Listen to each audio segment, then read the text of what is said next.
Today we're going to do a high taper. So your first step is to set in that bald line. Now keep in mind, I set the bald line in at the bottom of the vertical bars and where the ear connects to the head. Just for video purposes, I set it in with a hard line, but scooping up is what you ultimately want to do. So don't be like me.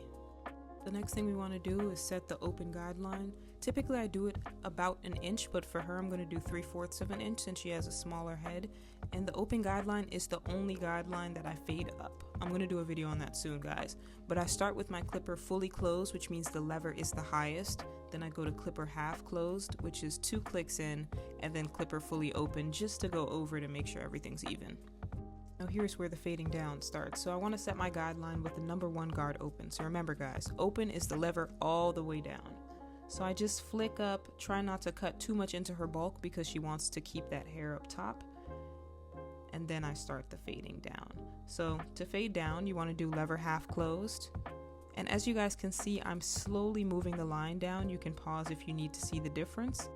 Now I'm coming in with my half guard to finish off the fade. That's because the half guard blends directly into the 1 guard closed. So as you guys can see, I'm doing the same fading down steps, half guard fully open, half guard half closed, and then the half guard all the way closed. And that'll help you kind of merge the fade and eliminate any disconnect you might see between the open guideline and the half section.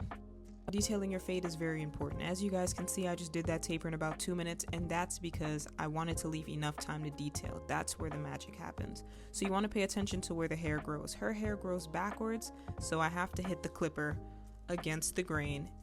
Everybody's hair is different, and some people have hair growing in different directions, so it's very important to pay attention to hair growth directions. Another big thing about detailing is you want to make sure you use the corners. So what I do is I use the last 3 teeth on my guards and I just flick. You don't want to set in another hard line. If you want to learn more about how to make barbering easy, like and subscribe.